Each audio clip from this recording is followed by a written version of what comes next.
marah sama spiritualitasku sendiri. Bagaimana aku berkhotbah garing, gak ada urapan sepanjang tahun. Ada masalah yang ternyata aku gak tahu kalau itu masalah. Dan aku beresin itu. Tahun 89 bulan Januari, saya menjadi orang yang berbeda. Di tahun itu pula, aku dipanggil di Jogja oleh seorang hamba Tuhan. Dia bilang, dia Rasul Nasional. Dia bilang, Wing, mulai tahun ini kamu jadi anakku. Tapi aku sempat dipercayai anggur dan minyak itu.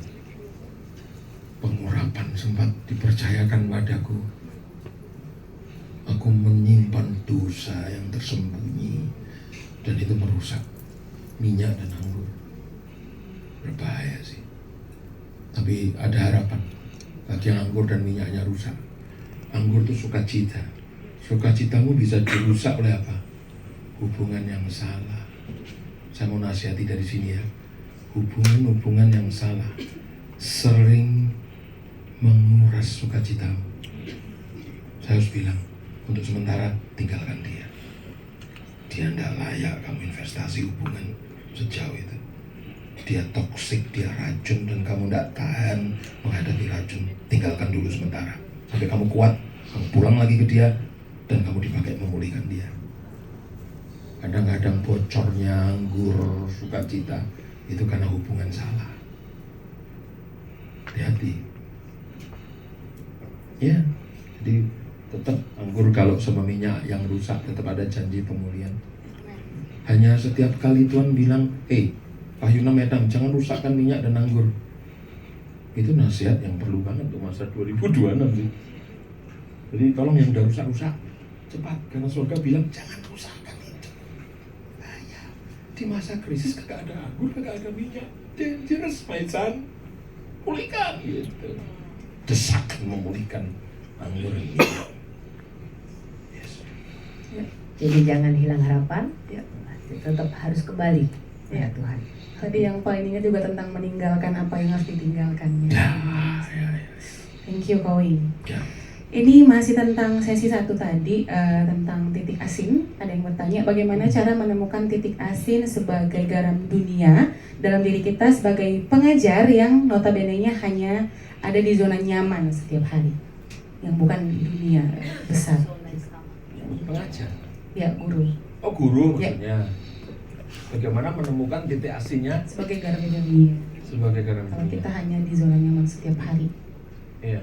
Waktu kamu jadi guru, kalau kamu yakin kamu emang profesinya guru, lah itu udah ketemu titik asinnya. Jadi guru aja terus sampai mati. Itu titik asinmu. Jadi kamu menggarami dunia pakai proses edukasimu. Kan kamu punya murid jumlahnya 30. Nanti kamu itu kan lulus. Iya. Yang satu pergi ke Arab Saudi, Iya. yang satu ke Ada yang Brasil. pergi gitu ya. Nah, itu kan udah garam. Iya. Bukan hati yang harus pergi gitu ya. Enggak usah. Nanti kalau ibu-ibu rumah tangga jadi garam dunia, meninggalkan suaminya pindah ke Australia, ngawur ya. Ya, jadi ibu-ibu rumah tangga itu ladang misinya untuk digarami itu pasar. Pasar ya. Yang kedua, nol. Oke. Gak boleh disia-siain. Ladang misi itu bukan kalau kamu pergi Afghanistan atau ke Papua. Ladang misi itu tempat kamu sehari-hari ada. Itu duniamu, garami pakai titik asinmu, amen. Tapi saya main gitar cuman nggak dipakai di pemain musik ICI. Loh, kamu ngamen aja di depan toko-toko itu. Pokoknya menggarami dipakai ergon agatos. Dah, kurang semangat apa saya menjawab. Marah. Oke, tepuk tangan dong. Kamu banget ya. Jadi jangan membayangkan yang di tempat Dunia. luas, dunia Loh, ya. kok dunia? Kok hari-hari aja lupa dilakukan. Setiap perkara kecil. Menggarami murid di kelasmu aja gagal. Menggarami kampung sebelah. Kamu gimana? Itu jawabannya yang nanya ya. Perkara kecil dulu. Semangat, guru. Semangat. Semangat! Guru ya tete! Kamu udah garam dunia mengambil jalur titik asinmu edukasi. Jadi udah garam kamu. Sini kalau kurang asin ke sini. Kasih keringet saya sedikit ya. Kamu udah asin. Siap. Siap. Oke, sekarang saya membuka pertanyaan untuk Bapak Ibu semuanya. Ada satu nasihat penting. Oke. Jadi kalau garam tidak asin lagi, jadi tawar, dia akan dibuang dan diinjak. Itu bahaya bagi yang ketemu ergonnya, tapi nggak diterapkan. Langsung dipinggirkan dalam kehidupan. Karena nggak asin lagi, dibuang. Hati-hati sama penelantaran agathos ergon. Kalau kamu dipanggil untuk ngamen, jadilah pengamen terbaik di republik ini. Sungguh sebuah note ya. Oh, Haleluya. kalau kamu dipanggil jadi sopir, wih, itu ergonmu Pak. Aku emang dari kecil tuh, aku senangnya nyopir gitu ya. Terus ergonnya ketemu sopir, nggak apa-apa. Aku cuma jadi driver tuh, driver paling keren dong. Kalau ada festival driver nomor 1 di Jakarta, kamu juara 1. Driver lain bangun jam 5, kamu jam 2 udah cuci mobil. Paling rajin, ngebut nggak pernah mati. Uangnya seneng, bensin nggak pernah habis. Kamu kok lama nggak minta uang bensin tau lu? Itu keren, ergonnya terlaksana, dengan tajam, kuat, terurapi. Itu pokoknya gini, jadilah indah dan keren di bidangmu. Di titik asinmu, jadilah juara. Yang bisa khotbah kayak Cornelis Wing, ya kalau bisa cuma Cornelis Wing. Gak bisa dikopi oleh orang lain.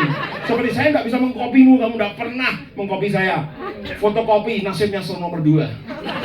Ya kan?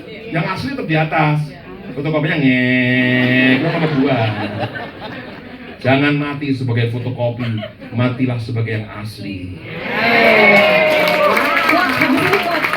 Jangan mati sebagai fotokopi tapi yang asli. Iya, Cornelis Wing 2026. Iya, gitu kan. Oh, itu kok.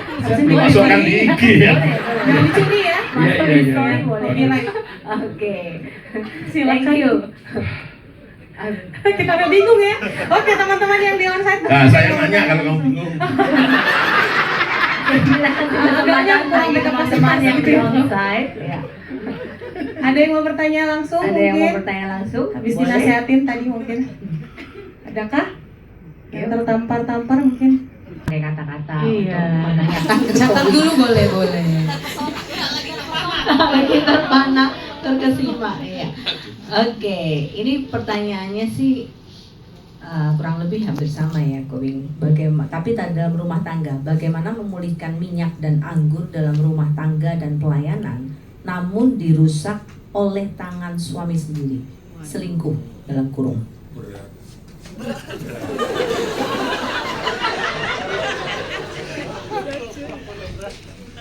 Yang pertama, nggak ada obat yang paling mujarab menangani rasa dikecewakan dan dipahitkan selain pengampunan, nggak ada. Tapi kalau perasaan saya nggak bisa mengampuni, perasaan bukan pengampunan toh, itu keputusan. Nanti perasaan ngikuti keputusan.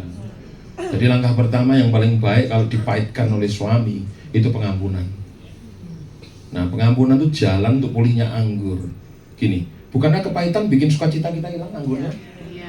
Dengar baik-baik, ini yang paling ngeri. Kepahitan itu memblokir pengurapan.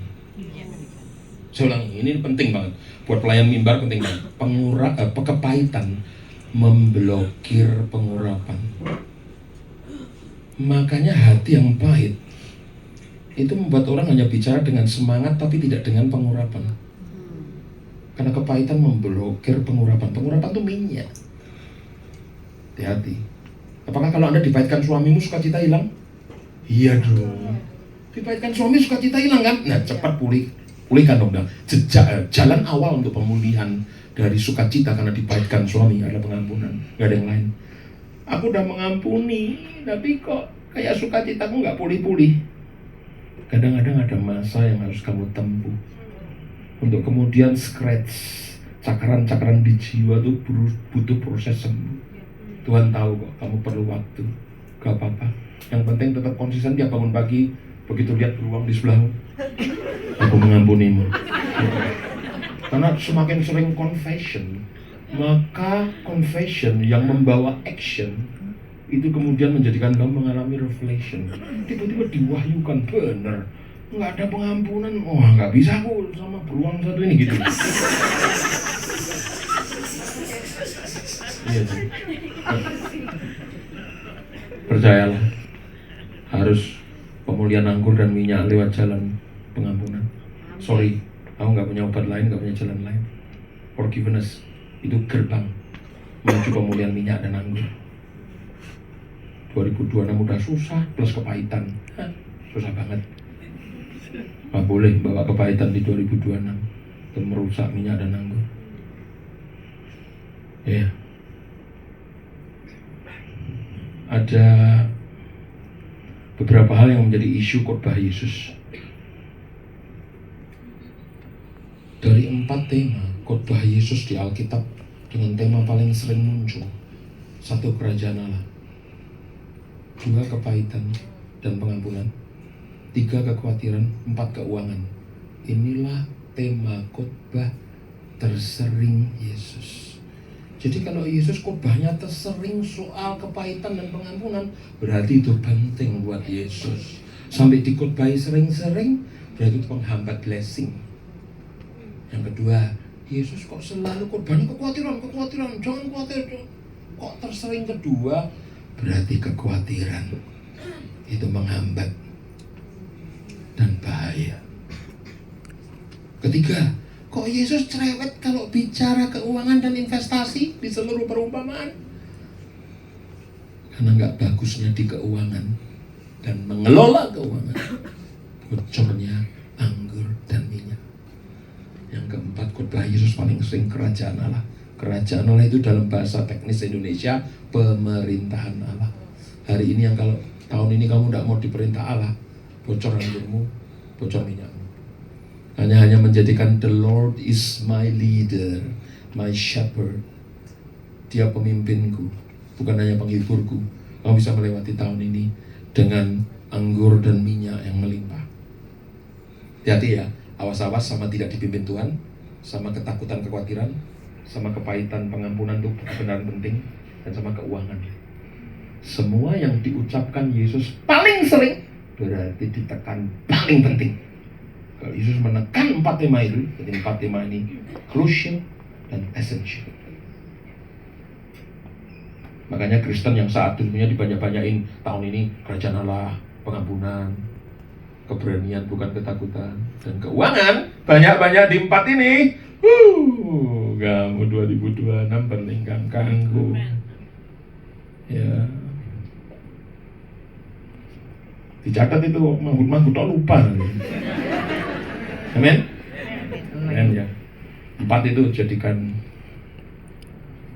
kebenaran basic untuk melewati tahun ini. Aku tahun ini juga ngomong sama Pak Jojo tadi, aku sedang menekankan pembinaan financial di seluruh jaringan. Tahun ini aku akan menyerang kekhawatiran, dan tahun ini aku akan menyerang kepahitan. Tahun ini aku mau mengajarkan kerajaan. Ya. Sekali lagi, tahun ini aku akan hantam kekhawatiran, hantam kepahitan, hantam keuangan dikelola bodoh, dan hantam orang-orang yang nggak mau diperintah kerajaan Allah. Gitu. Kamu sering doa bilang, datanglah kerajaanmu. Apa itu datanglah kerajaanmu? Ternyata dalam bahasa aslinya auto basilia. Yesus itu auto basilia. Yesus itu kerajaan itu sendiri. Jadi kalau berdoa datanglah kerajaanmu itu sama dengan datanglah pemerintahanmu.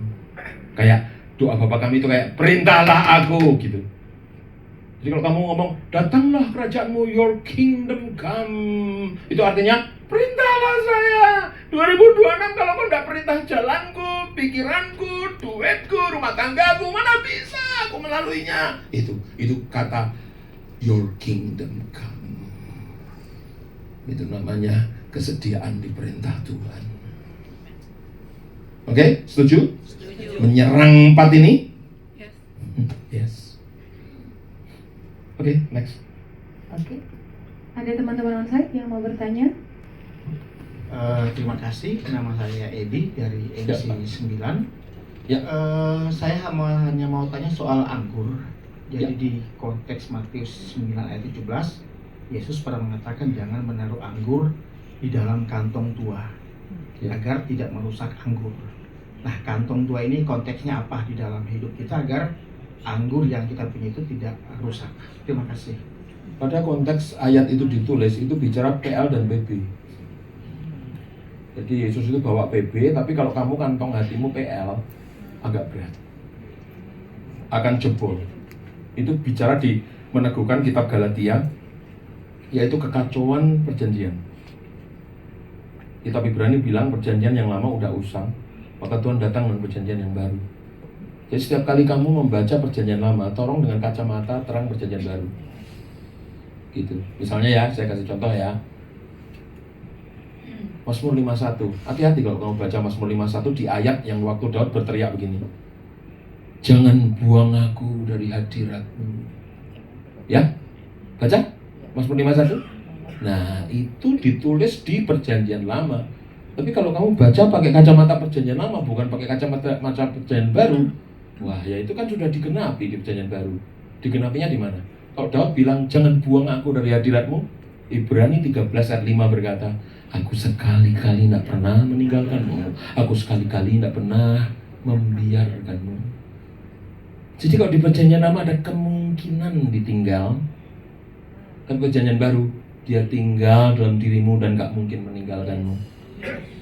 Nah, mencampurkan kedua perjanjian itu namanya kawin campur perjanjian. Dan itu yang dimaksud Yesus. Anggur baru gak ada di kantong lama. Gitu. Makanya waktu Yesus mengajar di kalangan ahli Taurat dan orang Farisi, kacau mereka. Mereka nangkap anggur baru dengan kerbat lama. Kan pandangan mereka dari lahir sudah perjanjian lama. Begitu Yesus bawa perjanjian baru, meledak di kepala mereka gak tahan. Gitu. Itu bicara perjanjian, konteksnya ya. Saya dudukkan pada konteks yang biblikal. Gitu kira-kira. Nah, kalau pada konteks praktis, misalnya hati-hati kalau baca ayat-ayat perjanjian lama, Pak, tolong pakai kacamatamu perjanjian baru. Karena beberapa di perjanjian lama udah selesai, Pak, di perjanjian baru. Gitu. Ya. Oke. Nah, Yesus itu ada di Kejadian 1 sampai Wahyu 22. Jadi kalau setiap baca Ulangan, baca Mazmur, baca Amsal, baca Yesaya, langsung Yesus muncul di ayat ini, kasih aku hikmat-Mu. Karena Yesus ada di sepanjang Alkitab. Sih? Gitu. Jadi tidak tersesat. Memaknai PL dengan PL. No, memaknai PL dengan PB. Semua sudah selesai di karya Kalvari. Jadi kalau kamu pakai kacamata ini, kacamatanya apa, Pak? Kacamatanya karya Kalvari. Wah, langsung PL-nya dibaca dengan hidup. Karena kacamatamu PB. Karya Kalvari, kacamata terbaik, melihat seluruh perjanjian. Oke? Miliki anggur baru dengan kantong kulit yang baru. Wine skin dan new wine skin dan new wine. Gitu. Ya. Banyak orang, Pak, kantongnya lama, anggurnya lama, mati aja. Nggak menolong, Pak, semua lama. Oke. Terjawab pertanyaan, terima kasih. Ada lagi? Bapak, Ibu semua. Mungkin ini tentang leadership kali ya. Ya. Ada yang nanya gimana cara menghadapi atasan kita yang sekarang menjadi bawahan kita dan bagaimana cara tenang untuk menghadapi serangannya. Atasan kita menjadi bawahan kita. Ya, kenapa? Dipimpin aja. Ya kan udah di bawah. Serangannya apa yang dimaksud di sini ya? Serangannya apa? Gua dulu pemimpin lo gitu ya. Iya mungkin. Ya itu kan dulu. Sekarang aku pemimpin lo. Langsung gitu aja dan direspon. Iya ya seperti itu aja. Oke. Kurang jelas ya pertanyaannya ya. Nah, emang Serangannya gitu. apa kira-kira ya? Oke, Jadi oke, gini, oke. jangan orang menganggap engkau rendah karena engkau muda. Itu gitu kan? Ya ada strata. Urapan datang sama kamu senior langsung. Apa ini kamu jadi itu kan pemimpin, gua kan nggak enak. Nggak enak itu budaya ketimuran, bukan budaya kerajaan.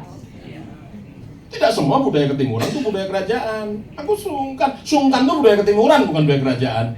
Kalau Tuhan taruh kamu di tahta, memerintahlah dengan baik. Even itu pemimpinmu. Iya dong, kan sudah jadi rakyatmu. Pimpin dengan baik, laksanakan ergonmu sebagai pemimpin dengan baik. Dengan baik. Rendah dengan hati. baik, ya. Iya dong, iya dong. Gitu ya.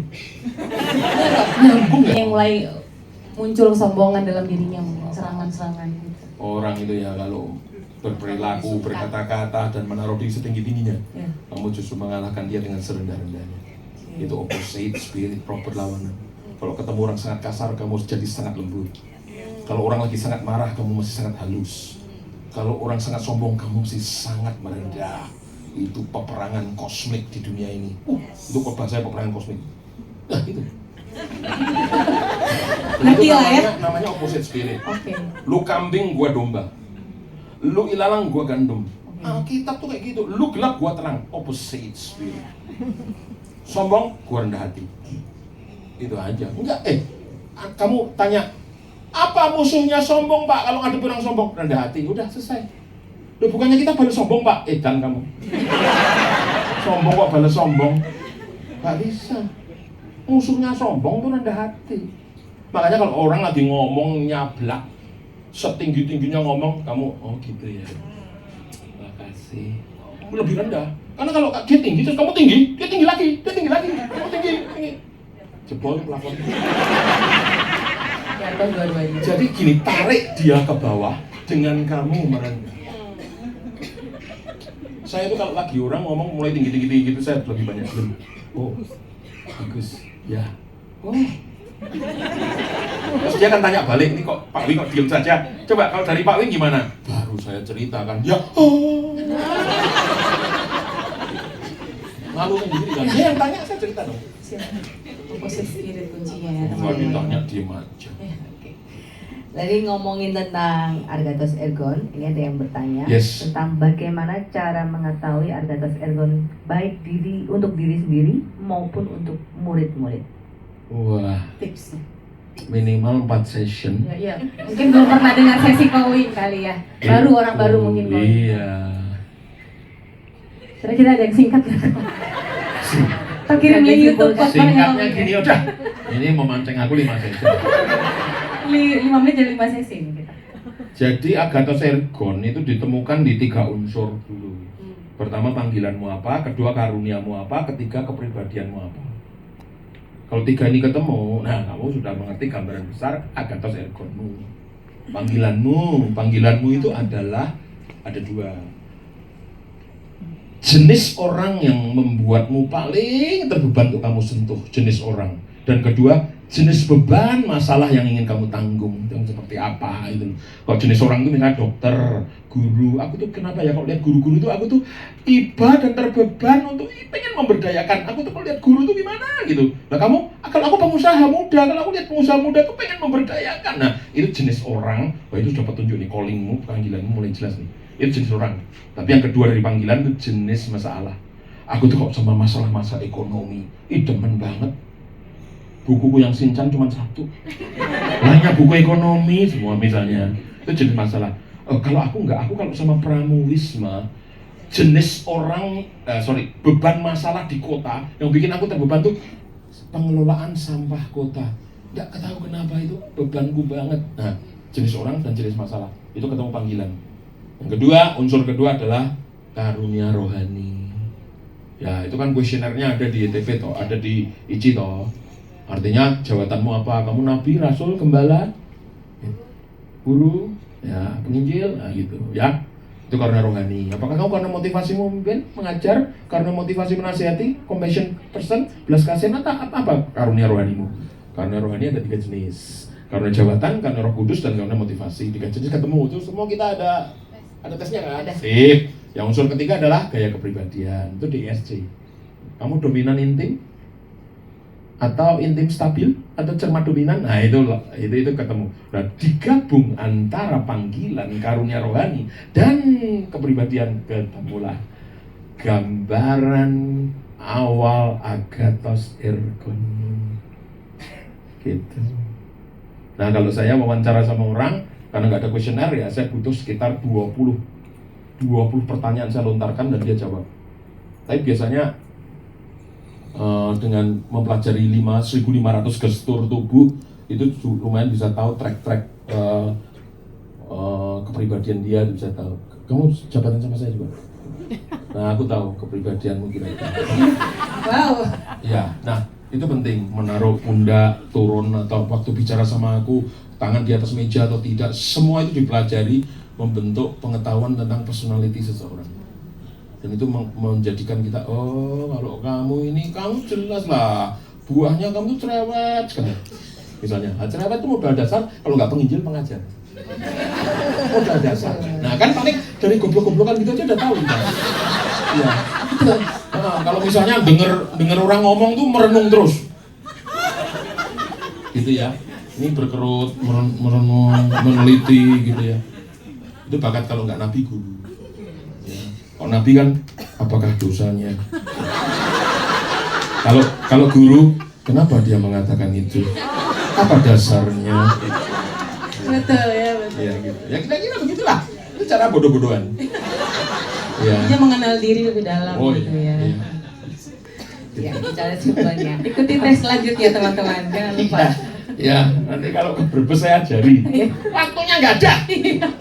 Panjang itu. Kalau ikut sekolah kami dulu 5 hari. Dari jam 9 pagi sampai 9 malam. Ya, itu pendalaman tentang calling dan gift. Ada pengajarannya, ada kuesionernya, ada konsultasinya. Ya. Tapi sekarang saya sudah menemukan yang baru lagi untuk menemukan Agathos Ergon, namanya Shape. SHAPE. Itu top, itu sudah melampaui dari yang saya tahu 30 tahun, itu kalah sama Shape ini. Dan saya sedang mempelajari, saya sudah mempelajari Shape, dan sekarang saya kemana-mana menerapkan Shape. Ngomong sama orang begini langsung S-nya apa? Spiritual gift, karunia rohani. S, hanya heartbeat. Passionnya apa? Oh, dari tadi dia ngobrol soal kemiskinan terus.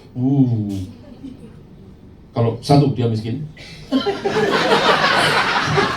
Dua, banyak kemiskinan. Ngomong itu terus. Heartbeat. SHA, A itu abilities, kemampuan gitu.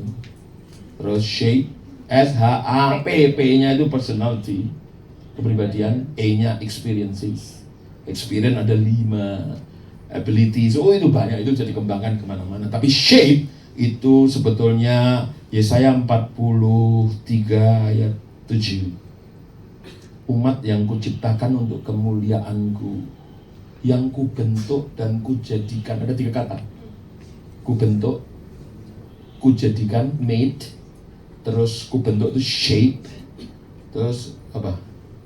Ya, kubentuk, kujadikan, kuciptakan, create. Ternyata shape di kubentuk. Shape itu SHAPE tadi. Ya ampun, Tuhan itu telah membentuk kita jadi kemuliaannya.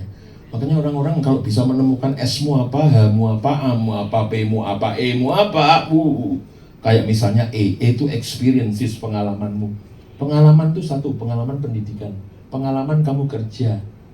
Yang lain apa coba? Pengalaman luka. Luka-lukamu itu menunjukkan pelayananmu. Kayak aku, papaku kelas 2 SMP, aku baru bertobat beberapa bulan, papaku dibantai, dibunuh orang papaku di pedalaman Papua. Kok baru bertobat aku kehilangan papaku dengan cara mengenaskan. Ternyata kelas 1 SMA, aku udah jadi bapak bagi anak-anak SD dan SMP, tidur di rumahku, aku ngemong, aku besarin anak-anak, padahal aku juga masih anak-anak. Kehilangan papa itu jadi merasakan gak enaknya kehilangan papa. Ternyata pelayananku hari ini menjadi papa bagi papa.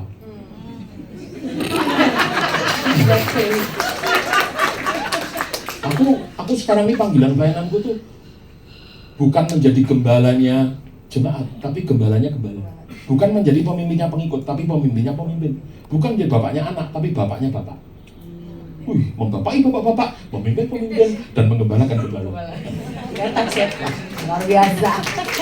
Gak kebetulan kita alami. Ada experience. Luka-lukamu menunjukkan pelayananmu. Sedap. Kamu diurapi di tempat kamu luka dan jatuh. Sedap. Jangan lupa kok masuk ke Yes. Hari ini banyak kuota. Iya. Ini harus direkam tadi cek lagi. Udah lupa kayaknya. The man of quote. Yes. Iya, the man of quote. Sehari 2 kali boleh lah. Ya, tidak. Oke, karena waktu habis, Kowing. Ya. Iya. Siap. Jadi terima kasih banyak atas Sama-sama. pembekalan yang luar Pencerahannya. biasa, pencerahannya yang luar biasa pada malam Terima hari. Terima kasih.